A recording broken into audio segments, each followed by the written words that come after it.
This is a test. All right. How many of you have been in my classes for 5 years? All right. How about 10 years? 20 years? 30? 40?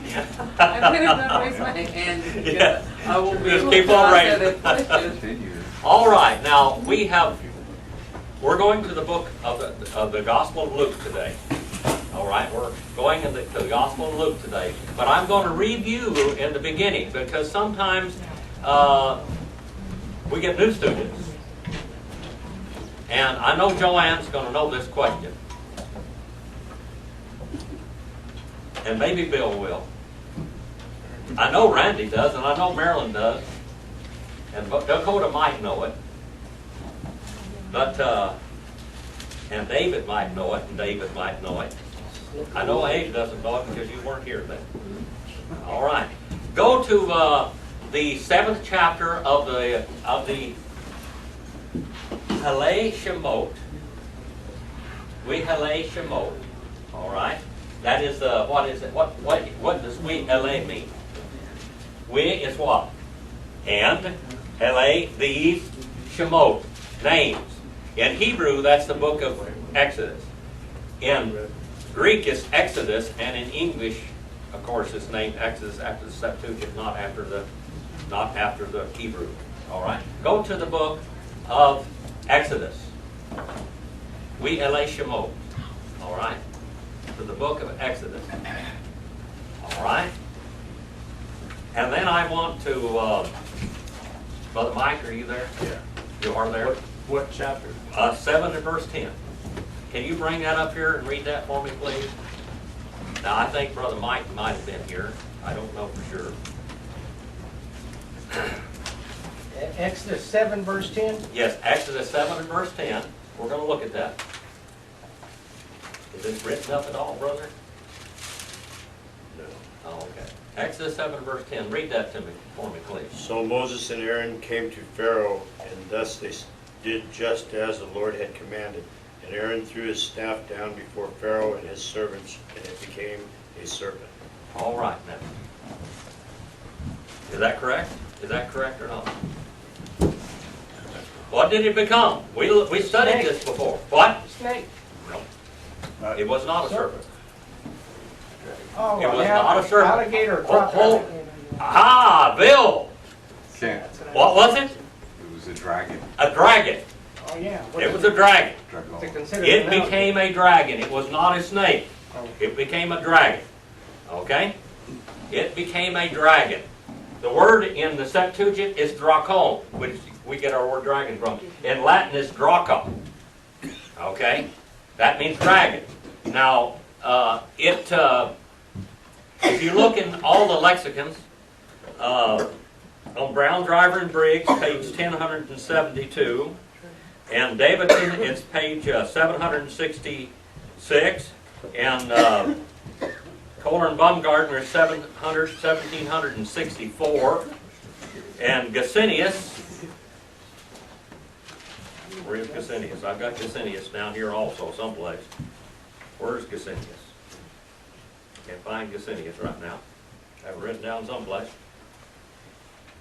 Anyway, it means long neck. Long neck. Now I want to ask you something. In Genesis, the 3rd chapter, did you remember that, Joanne? No. You did not remember. I figured you remember that. Bill, you got an A+ today. Yeah. See there? You got an A+. But Jim, how do, Now I want you to read to me out of your Sacred Name Bible. I want you to tell me what it says there in Exodus 7 and verse 10. Exodus 7 and 10. so You know, the Moses- original language has a lot of light to shed on scriptures, doesn't it? What's it say there? So Moses and Aaron went in unto Pharaoh and did so as Jehovah had commanded. And Aaron cast down his staff before Pharaoh and before his servants, and became a sea serpent. What is a sea serpent? Was there a couple of pretty famous, are there a couple of pretty famous sea serpents running around in the world that they talk about? What? Nessie, The Loch Ness Monster, and what else? Okanagan Lake up there in British Columbia. There's a Nagi or whatever his name is up there. It's a long serpent. Okay? Now let's just look about it. Everybody, when they read the book of Exodus, they think about Cecil B. DeMille's and his 10 Commandments. Okay? Now, somebody might believe, more likely to believe, miracles are miracles in the Bible, aren't they? I believe all the miracles in the Bible. I believe everything in the Bible, all of the miracles. I believe that. And as fantastic as some of the miracles are, when God divided the earth, when He confused the languages, I believe that. Not only do I believe it, but science backs it up. All right? Science backs it up. Now, I've read recently the book of Joshua. All right? Sofer Yashur. All right? And it has a lot to say about the creation and even about this incident here. Now, who had the first rod in the Bible? Who had the first staff? And the family names were written on it and everything else. Where did the first staff come from? Where? Adam. Where? Is Adam. Adam. All the history of the family was written on the staff of Adam. Okay? And we find out that Ham was a little rat. That was Noah's son, wasn't it? Ham, Shem, and Japheth. Now actually he had Japheth, and then Shem, and then Ham. Ham was the baby. And that baby boy was a bad boy. He was in trouble a lot. One of the things that he did when he got off the ark is he stole Adam's clothes. They buried Adam naked. The clothes that God had put on him, according to the book of Jasher, Noah had them. He had the staff. And somewhere when Ham took off, he took off with the staff and he took off with Adam's clothes. Well, during the time, all during this years, the staff and the clothes were passed around and everything else. What was Moses, his name, how do you say his name in Hebrew? Moses. Moshe. Moshe. Okay? Moshe. All right? Moses, who was his father-in-law? He had several names. Remember I told you all his names one time when we covered this ground. Do you remember what I'm telling you? This was years ago now. What were a couple of the different names of Moses' father-in-law? Jethro. Jethro and Rua. All right? Or Rua. Somehow or another he got Adam's staff. He ended up with Adam's staff according to the book of Jasher 79 and verse number 1. Okay? And he gave that Adam's staff back to Moses. And according to the book of Jasher, Moses went to Egypt with that staff. With the whole history proving who he was. Of course, they know who he was. I mean, Moses was no secret in Egypt, was he? So There was no Moses had secret. staff. I mean, Moses had- in the 10 Commandments with Cecil B. DeMille, they have him growing up and all this kind of stuff, and he didn't even know who his mom and daddy were, you know, in the movie. But in real life, and in the book of Exodus, he knew who his mother and father was. He would visit them and everything. He protected them and did all kinds of stuff. According to the book of Jasher, he did all kinds of stuff. He even gave them one day a week off, the Sabbath. All right. Well, he knew who they were. And he went there, and they knew who he was too. But here he comes back now with the lineage in his hand. The lineage of the human family. And here is Moses carrying Adam's staff. Okay? Now, the book of Jasher is not inspired. I want you to know that. This book is not inspired. All right? But it's quoted in the Bible in Joshua 10 and verse 13 and 2 Samuel 1 and 18 and 2 Timothy 3 and 8. Now, as we go here, right here, the book of Jasher tells us who the players are in this game. Go to 2 Timothy 3 and verse 8, and we're going to find out who are here right now. Paul tells us by inspiration and quotes from the book of Jasher. All right? 2 Timothy 3 and verse 8. 2 Timothy 3 and 8. I want to repeat, the book of Jasher is not an inspired book, but it is history. And the history, the Jews believed it. All right, 2 Timothy 3 and 8. Let's find out who the players here are that are here before Pharaoh. Okay? Let's find out who they are. Dr. John, do you remember when Moses threw down, or Aaron threw down his rod, it became what? Snake. Remember what I taught you years ago? Now, you were here in the class, I Yeah, believe. I've got a bad memory. I'm taking my mother's dementia, I think. What? I think I'm taking on my mother's dementia. Oh, okay. What does it say right here in Latin? Mother's Day, yeah. Latin. Draka. Draka. What Second does Timothy, what draka verse mean? again, Jim? What? 2 Timothy. 2 Timothy 3 and 8. 2 Timothy 3 and 8. We're going to find out who the players were there. Right on the scene here. Okay? It became a dragon. All right? Trying to lead me Now, astray. when in Genesis the 3rd chapter, what did Nahash look like? Now, this is not the word Nahash. This is the word here. Nahash was beautiful. Tanin. Tanin. Well, the snake was beautiful. The Nahash was beautiful, all right. But this word is Tanin. Tanin. Tanin. Tanin. Okay? Tanin means long neck. It means to smoke and blaze. All right? It means to smoke and blaze. It means a crocodile. It could mean a sea serpent or a sea monster. It can mean a leviathan. And these sea monsters and things, they said that they have records of this back in history, you know, that they breathed fire. And they spit fire. Now there is a bombardier beetle in there. What does a bombardier beetle do? He has a chemical in his body to get away from things, and he causes this explosion. Hot explosion. Okay, that's the way this Tanin was, evidently. Now, how many of you ever watched movies? Anybody ever watch movies on television or in the big screen and all that kind of stuff? Have you ever heard of man-eating crocodiles? This Tanin is a devourer. It ate things. It eats children. It eats people. All right? Now, it's very easy to believe that when Moses threw down, or Aaron actually threw down Adam's staff, okay, with all the lineage on it, what happened to it? It's easy to believe it turned into a serpent, but that's not what happened. It turned into a monster. Now just think back in the movie, The Ten Commandments, if you watched it. And here, Aaron throws down, of course, it's got Moses throwing down his rod there. You know, they're pretty mixed up in the Ten Commandments, okay? A little bit mixed up. Let's look at the Bible.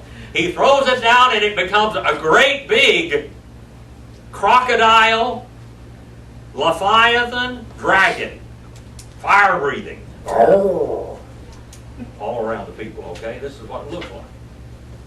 Now, that's a little harder to believe if you don't believe in miracles than it just becoming a snake, isn't it? But it became a dragon. The staff became a dragon. Now, what happened to the other ones?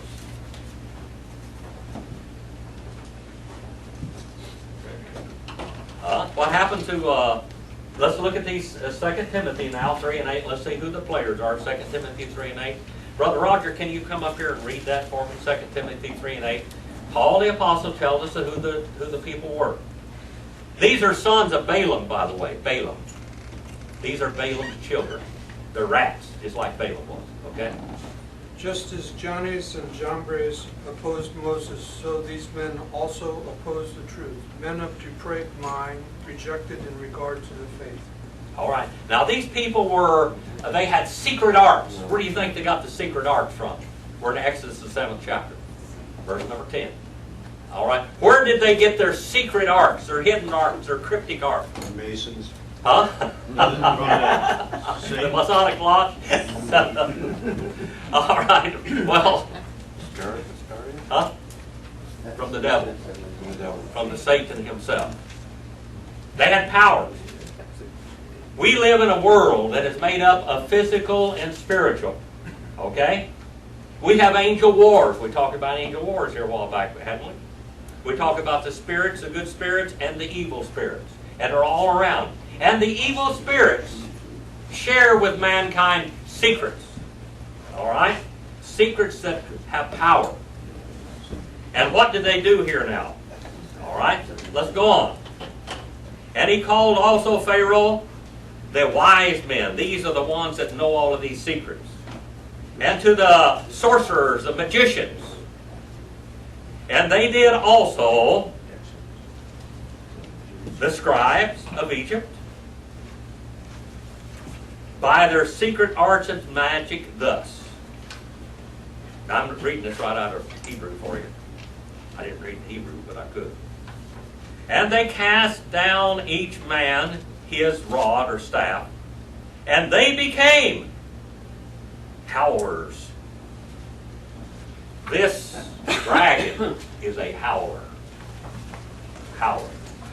It screams and shrieks and howls. They became howlers also. And swallowed down the halfway going into Greek here, the staff of Aaron, their staffs. All right. So, Aaron's staff was a howler, a dragon, a fire-breathing monster. The title of my message today was Fire-Breathing Dragons and Moses. Fire-breathing dragons and Moses. That's how it got started off. Dr. Phillips, Yes. is there Aaron's staff and Moses' staff, or just one staff? This was Aaron's staff. Okay? Moses got the staff according to the book of Jasher. Jasher 79 and verse number 1. Right here. Okay? It tells us now, Jasher 79 verse 27, it tells you who these people were. And Jasher 79 and verse 27 is who Paul's quoting in 2 Timothy. All right? He's quoting that book in 2 Timothy. Because no place else in history does it tell the names of these two prophets or magicians in Egypt. Did you know that? Bill? So Aaron had Moses' staff. He had Moses' staff. Okay. Now, God told Moses, you go into Egypt. Moses wouldn't talk. All right? Moses wouldn't talk. They said he was tongue-tied, had some kind of a speech impediment, and he wouldn't do it. And God said, I made mouth, I can make you talk. But, he said, since you won't believe, go down there and I'm going to send Aaron, he can talk. You will be like God. You will command Aaron, and Aaron will perform miracles. So, to Pharaoh, Moses was Elohim. All right? Like God. And he was commanding his prophet, Aaron, to do these miracles. Now, the book of the movie, The Ten Commandments, doesn't tell you all this stuff. But my we're coming from the Bible, from the real source book. Okay? So he throws down his rod, which, according to Jasher 79 and verse 1, is Adam's rod. The one Adam had in the Garden of Eden. That had been stolen. And then Ruah, or Jethro, gave it back to Moses. Okay? And he goes down there with this rod of authority now. This goes all the way back to Adam, according to the book of Jasher. And the rabbis will tell you the same thing because they believe the book of Jasher. Okay? He goes down there and he throws this rod down, and it becomes not a serpent, but a dragon. A fire-breathing dragon and a howler. Can you imagine there in Pharaoh's palace what happened? Instead of just saying fire-breathing dragons, and then they throw their staffs down, and by Satan's powers, theirs become Tanim also. Tanaim, actually. It's plural. There's a bunch of them. But God's power is always more powerful than Satan's, isn't it? So what does God do? He takes his dracon and he swallows up all of their other dracons, or dragons. All right? In the Septuagint, it is dracon, which we get our word dragon from. Latin is draca, which is Latin. English for dragon. So these were some kind of a large dragon, is what the word. How many of you ever seen a Komodo dragon? A Komodo dragon can kill and take down a deer and eat it, can it? These things are powerful. They have powerful teeth. They have powerful tails. That's the kind of animal that was there, right there. That's the kind of animal it was. It was a reptile. A reptile. Now, in the Garden of Eden, let's go back to the Garden of Eden. What did that animal look like, that Nahash look like? How did it walk? It had legs. God cursed Nahash. Say Nahash. He cursed Nahash and took his legs away. But the Nahash is still a reptile. Is the Nahash still a reptile? Yeah. Okay, it's still a reptile. Is a dragon a reptile? It's a reptile. All right, it's an alligator and a crocodile. And these people, when they saw this, there were many crocodiles in the Nile River. Who were eating the babies when they exposed the babies to the Nile River? Who was eating the babies? Crocodile. The crocodiles. That's how they got exposed. Moses was supposed to be eaten by a Tanit, by a crocodile. They ate people. There are movies that people make, and I mean actual incidents, different places in Africa where crocodiles killed man-eating crocodiles. They had a movie here a few years ago that came out where this crocodile would run in and grab people. They were out there trying to bait the thing and trying to trap it because it was extremely big. What that thing was is a tanin. All right? It's like that. It's like a dragon. What is a crocodile? It's a dragon. It's a reptile in it. But it's a water dragon. In Bill's version of the Bible over there, it said a sea serpent. Is a dragon a sea serpent or a water serpent? Yep. All right. Is that what it is? All right. Now, a Komodo dragon, I don't guess they go in the water very much. But how many of you ever seen a snake swimming? Anybody around here? Brother Mike, you saw it? All right. How many? I want to see your hands again. How many of you ever seen a snake swim? I was up in the Kern River one time, up there by Democrat Hot Springs, and Gary Harwell and I were out there. We were fishing. Had waded out into the river, and how many of you knew that I used to catch rattlesnakes and stuff like that all the time? I'd go snake hunting all the time. Okay, went snake hunting all the time. Anyway, we're up here in the river, and we're out there wading in the river catching trout. Had our little creels and we were catching trout. And everybody is, now there's quite a few people out there in the river, and everybody is screaming, "Ah! It's a rattlesnake!" Here comes a rattlesnake, they thought, down the river, going like this in the water. A sea serpent, a water serpent. Okay. They were screaming and hollering and going on, and they came right by me. And I reached out there and grabbed it by the head and gave it a real good sling over there to the, about 50 yards I threw that thing. I mean, that thing went just like that through the air, and it hit toward the shore, and it got out on the shore because I was afraid it was going to drown.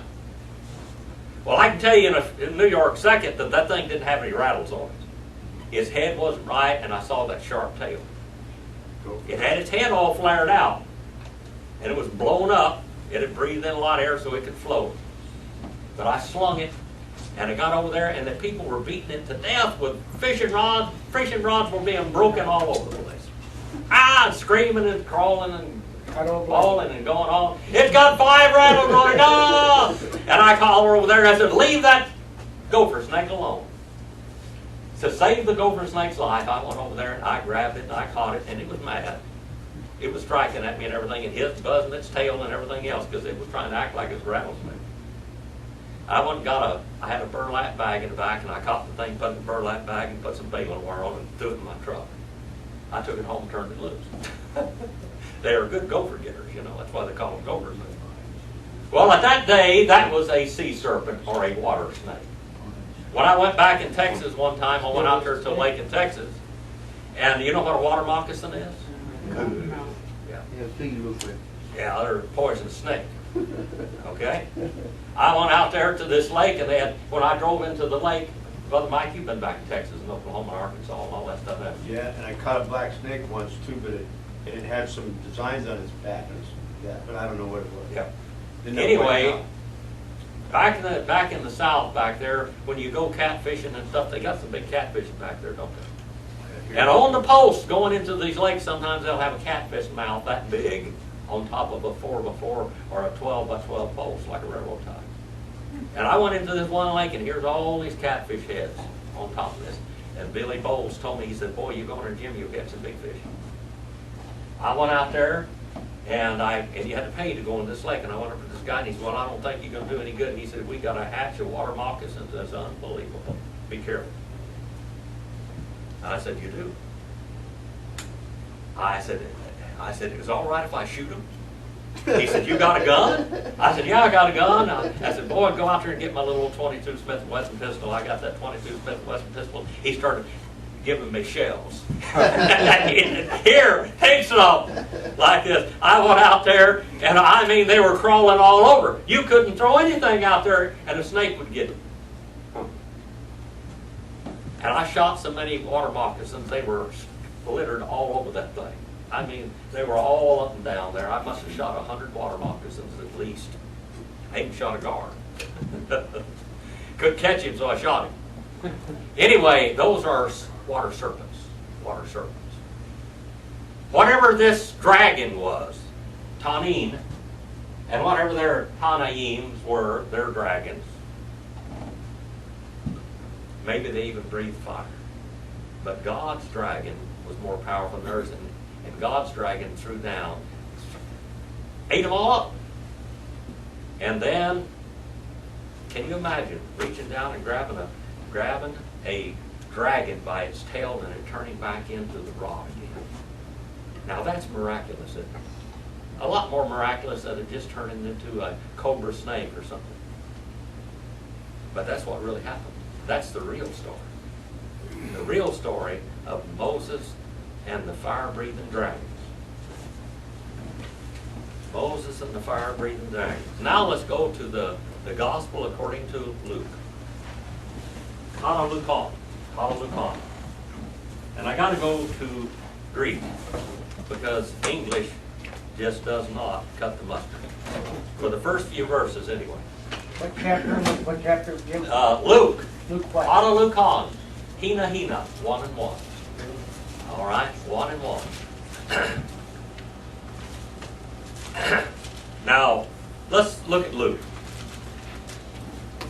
In my interlinear, by the way, there's 1,116 verses in Luke. 1,116 verses. It is a polished Attic Greek. All right, it's polished. The Greek of Athens, classical Greek. It is the closest book to classical Greek in the New Testament. Luke was a great writer. He is probably the only Gentile writer of a gospel.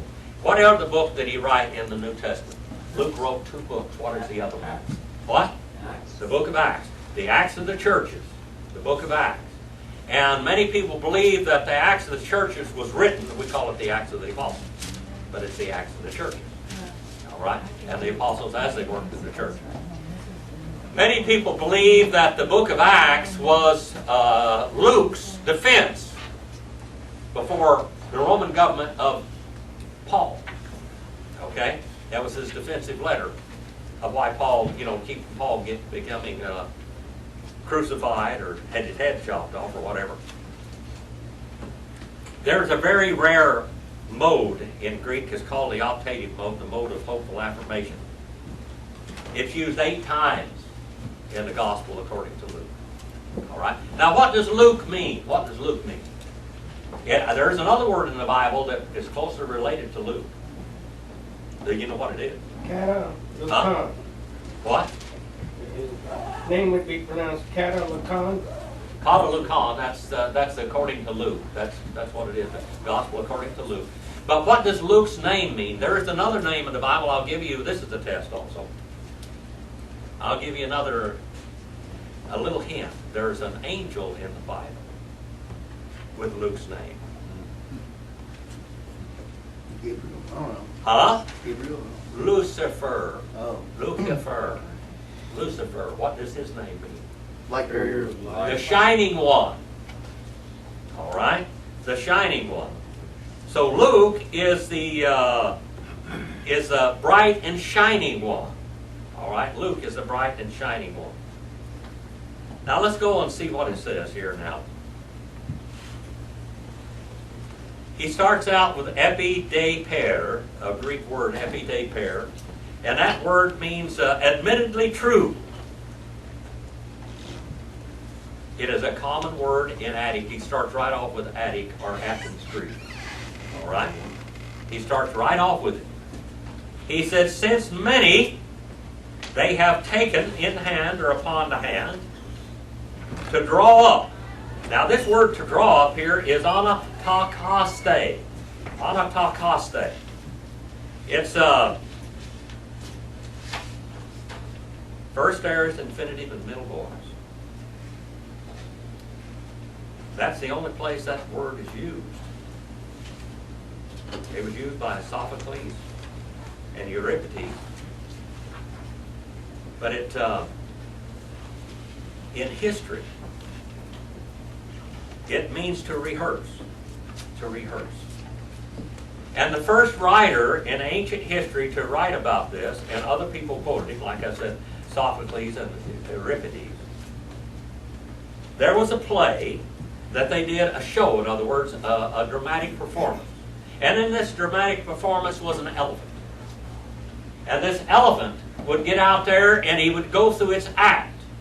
And one night this Greek man was out there watching this elephant in moonlight go through its act all by itself, in memory. Nobody was telling it to do it, but the elephant was going through the act by itself and calling it up by memory. Okay? Now that's what this term is. Not Paul, but Luke is using some fantastic polished Greek terms and languages, okay? Now let's look at it again. Since, this is the Attic word here alone in the New Testament.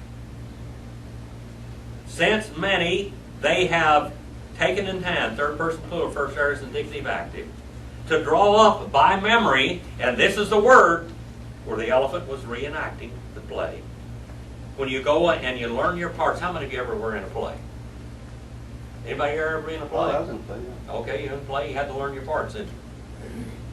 And you had to go and before, over and over and over and over. You know, when I was going to school, I had to learn the preamble to the Constitution. We all have to do that, isn't it? Yeah. Did everybody have to do that? I don't know whether they do it anymore. We have to rehearse it. Right. We had to stand up and rehearse it. And not only that, I had to stand up and tell every state in the Union and what the capitals of the states were. Then I had to tell every president and what the vice president was and where they came from.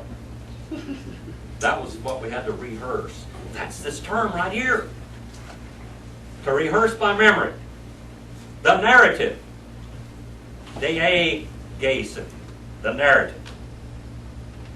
Concerning of the having been fully carried out among us the pragmatic matters. Let's look that in English now. And let's look a little bit more about Luke's life.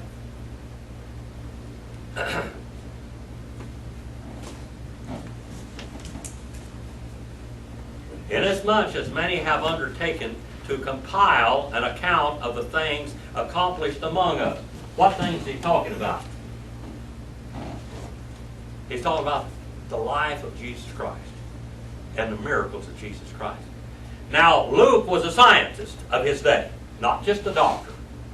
This man's a scientist and a physicist. Okay?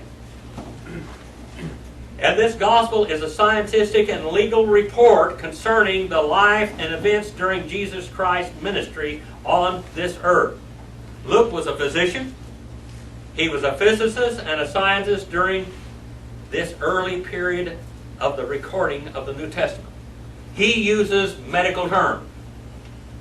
Where Luke talks about the parable of the needle's eye. How many of you have needle's eye? Where the camel goes through the eye of a needle. Everybody says that's a little bitty gate that the camel had to get down and do it. You know what Luke says? What the camel, it's easier for the camel to go through an eye needle than a rich man to get into heaven. You know what he's talking about? Sewing needle.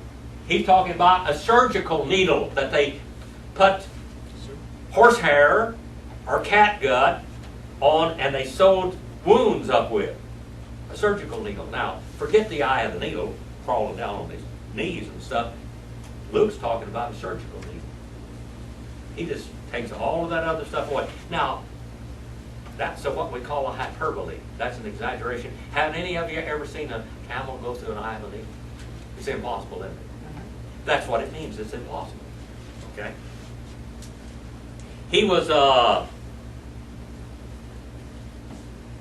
uses many scientific and medical terms. Some of the words that he uses are found no place else in Scripture. And one term used, anatox alste, that's the one I just talked about, rehearsed, was only used one other time in recorded literary history. This term was used by an ancient writer describing an elephant rehearsing the tricks he had been taught by moonlight. And this ancient writer was impressed by this elephant that he was watching by moonlight one late night. Luke was a reader of classical literature and poetry. And he uses the familiar terms to describe events in the ministry of Christ.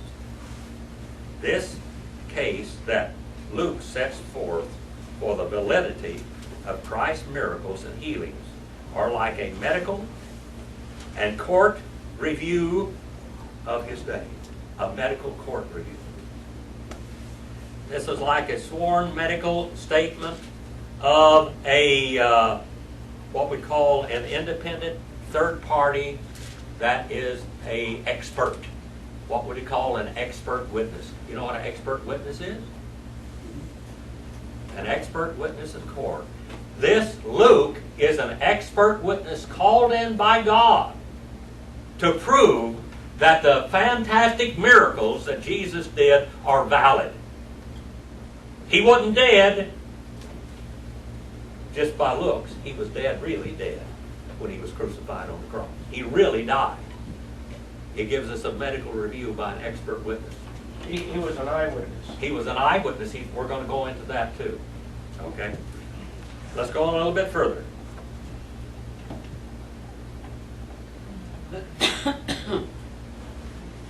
This is like a scientific treatise concerning the life and death of Jesus Christ and the resurrection. 1 and verse 2. Just as they handed over, delivered up to us, the ones from the beginning, eyewitnesses, autopte. What medical term in English do we get from autopte? Optometrist. What? Optometrist. Autopsy. Autopsy. Thank you. Autopsy. What is an autopsy? What is an autopsy? What is an autopsy? Did you ever have to do an autopsy? Anybody have to do an autopsy? Yeah, on a pig. Huh? I did. What a fraud. Okay, yeah, you do it on over a frog, you do an autopsy. What does the word autopsy mean? Well, When you do an autopsy, when somebody gets killed, my father had an autopsy. You know, he was shot robbing their liquor store in Long Beach, California when I was 2 years old. And because he was killed in a violent murder crime, they did an autopsy on him. You know, they cut him all up and looked at all his parts and his brain and everything else. They do, well, that's what you call an autopsy. And what they do is they cut the body open and they look at it with their eyes. They're eyewitnesses to what happened. What happened, he was shot through the lungs with 245 caliber ACP bullets, automatic Colt pistol bullets, and he strangled to death from bleeding in his lungs. He was shot in the lungs with a 45 caliber, and he died. That's what the autopsy said. The autopsy. That's what Luke uses here. Autopte. Optometrist. Optometrist is one that, what does he do? Looks at the eye. Looks at the eyes and gets you glasses. What is an ophthalmologist? she studies it. He looks in the eye and he repairs the eye itself. The optometrist fixes you some glasses or contact lenses so you can see. The ophthalmologist is the one that fixes your eye. Okay? That all comes from this term right here. But right here we're talking about the word autopsy. From the beginning. and the hiperete, the under rowers, the attendants, having become of the word. All right? Let's look at this again now. What verse are you on? Verse number 2. Just as those from the beginning were eyewitnesses, they were autopsy, they were doctors, certified expert witnesses of the servants of the word have handed them down to us. Now this word is a play on words also. Who was the word in the Bible? Jehovah. Jehovah or Jesus. Okay? And we also have the written word. Jesus said, in my word. And he's also called the Word of God. And when he spoke, it was the Word of God, wasn't it? It's kind of like a double play on words. Verse number 3 now. Verse number 3. Idoxe. And it seemed good. It was judged good to me also, having thoroughly investigated as an eyewitness, all right? As an eyewitness, from their sources, all things akribos. Akribos. What word in English do we have from akribos? Acrobat. Thank you, Brother Mike. A+. Acrobat. What does an acrobat do? Flies through the air. Huh? What does an acrobat I think do? it flies through the air, it does tricks, right? No, acrobat. Contortions. What? Contortions. He what? Contortions. He does all kinds of tricks with his body. Accurately.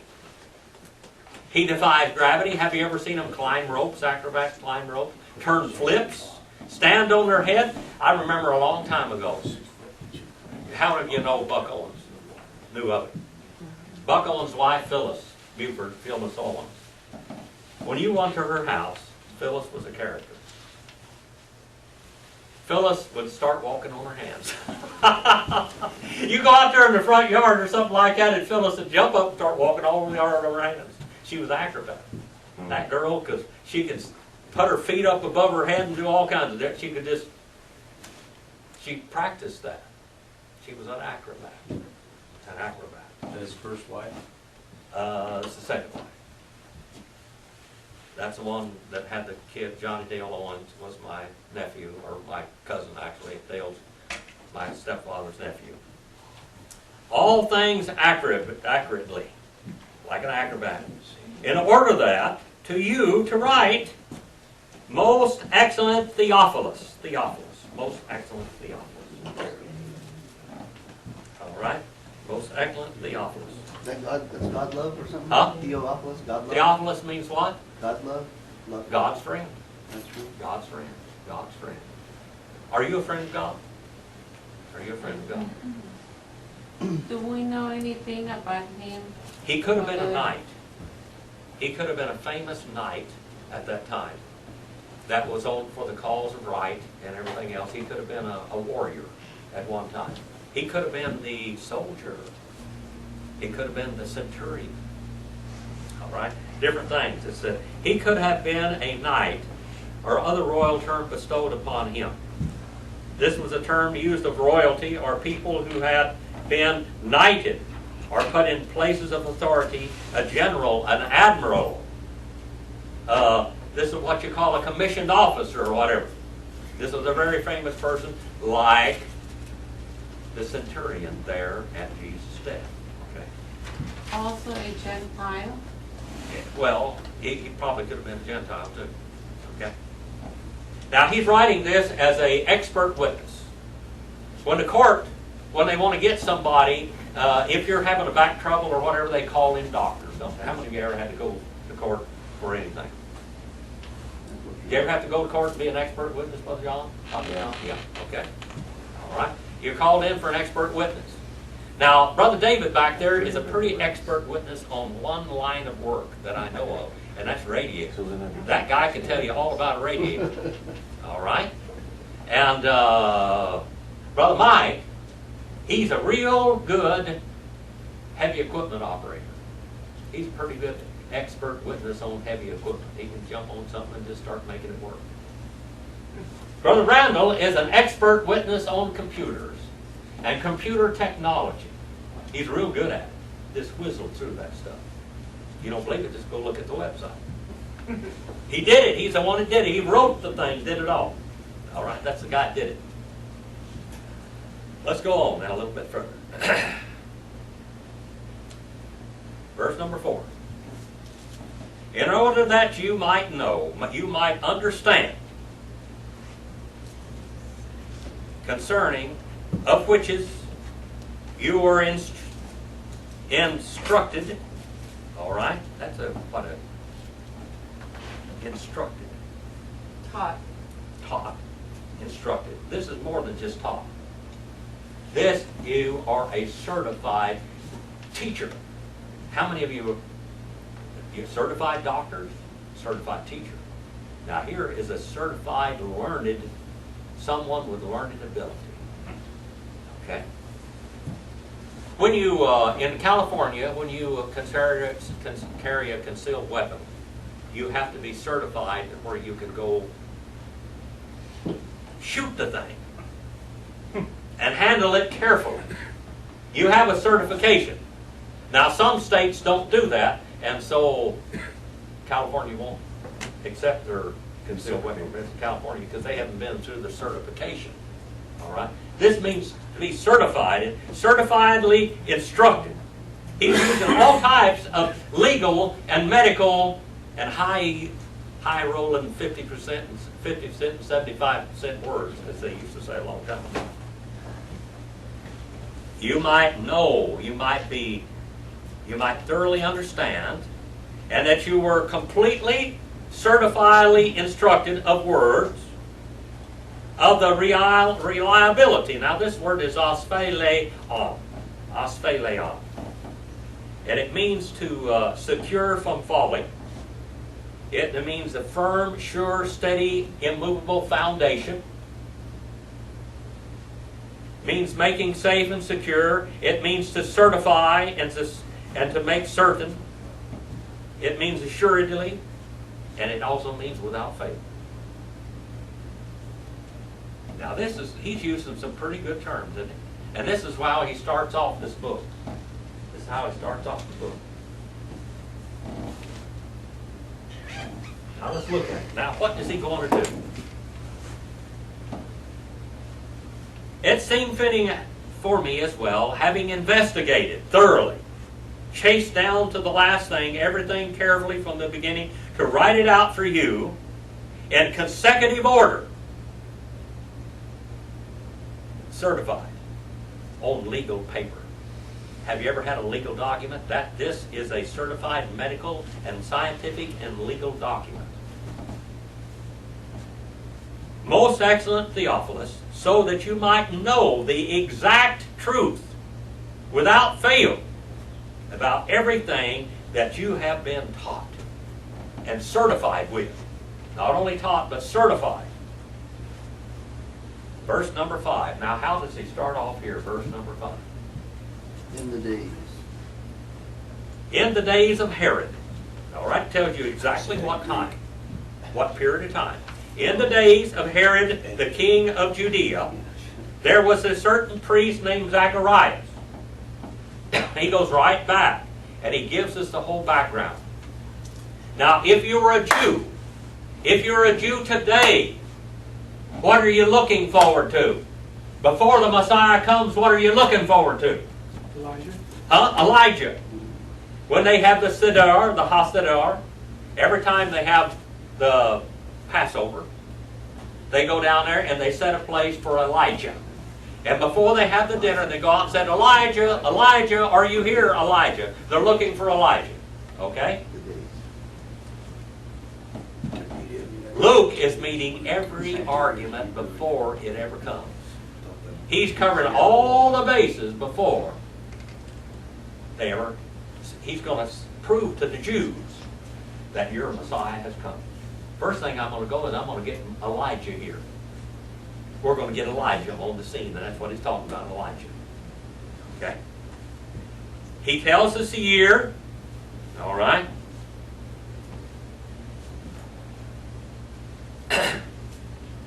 In the days of Herod, the king of Judea, there was a certain priest named Zacharias. Zacharias. Of the division of Abijah. And he had a wife from the daughters of Aaron. And her name was Elizabeth. All right? It tells you exactly who these people were. Who was Elizabeth's sister? Mary. Huh? Oh, no, her cousin. Who was it? Mary her sister? was Elizabeth's cousin. Who was Elizabeth? Elizabeth, she's the one that bore John the Baptist. Wait a minute, Jim, I'm not. Was Jesus and John the Baptist, what relationship were they? Cousins. Cousins. So what was Elizabeth? Jesus' aunt or His aunt. cousin? Huh? His aunt. Is that? Okay. Who was Elizabeth? Sister Mary. The sister of Mary. Okay, sister. Okay, now we got it out. See, I'm dragging it out of you. We're getting the information here, okay. Now we got Zacharias, and it tells you exactly is a priest of the division of Abijah, who had a wife from the daughters of Aaron. She was a Levite. All right? So here we have a Levite and another Levite marrying each other. And her name was Elizabeth. And they were both righteous in the sight of God, walking blamelessly in all the commandments and requirements of the Lord. In other words, these people weren't play-acting Christians. They were the real deal. All right? They were the real deal. The real deal. Well, Now, if you go back, if you go back in history, who was Levi? Who was Levi or Louis? It's Levi in modern Hebrew and Louis in Matthew? and biblical Greek. Who was he? Matthew? Come on, who was Louis? Who was Louis. Who was Levi? Who was he? One of the 12 sons. He was one of the 12 sons of Jacob, Oh, so- and he didn't have an inheritance, did he? Why didn't Levi have an inheritance with his brothers? Because He was a he was supposed to. Huh? The priest, they He was didn't a have priest. Yeah, He was a priest, but why did God make them priests? What happened in history that made him a priest? Because What happened to him? They didn't need any money or anything. They lived off. I don't know how to answer that. You're guessing, brother. Don't give me. I'm not guessing. I don't want any baloney. They didn't need money. Did they Knows need no money? job. Knows no job. Why were they in the priest line? Because they were the best stewards. Shechem. God chose Brother, them. Brother Roger, you got an A+. What is it? Shechem. Shechem. What happened to Shechem?